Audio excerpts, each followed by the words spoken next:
طبعا لو عملتها كده عمرها ما هتقع، عارف ليه؟ لانها كلها على قواعد فيزياء وكلها موازنه بعضها زي ما انتم شايفين، وطبعا ما وايه بتقعش، قواعد ومهما الفيزياء؟ تعملها مفيش وقعان ولا في اي حاجه. هلا هتقع. لا مش هتقع طبعا يا رجاله، دي طبعا اعمال يدويه فنيه، كل ده فن وابداع من الخرده. انت طبعا عليك التصميم واحنا علينا الفكره. احنا طبعا نجمع لك الفكره منين؟ من الخرده. كل حاجه من الخرده، مش هنجيب حاجه من بره.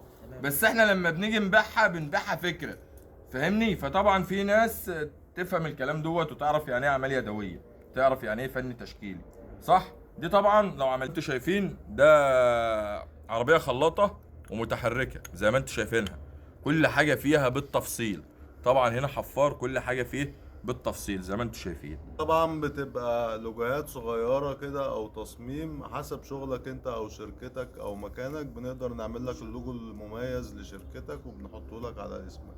هنا برضو في نفس فكرتك، برضو هنا معاك ايه فحار برضو بنفس الكلام بنفس التفاصيل. انت عايز حاجه برضو احلى من كده بالخيال بتاعك قول عليه واحنا برضو هنفصله لك. ان كنت انت عندك اي فكره او اي منتج انت عايز تشتغل فيه وعاوز تعمل حاجه ليك هوايه، احنا بنتنفذ معاك. حبايبي واخواتي، تابعونا واستنونا في كل جديد ان شاء الله، وبيكم مستمرين.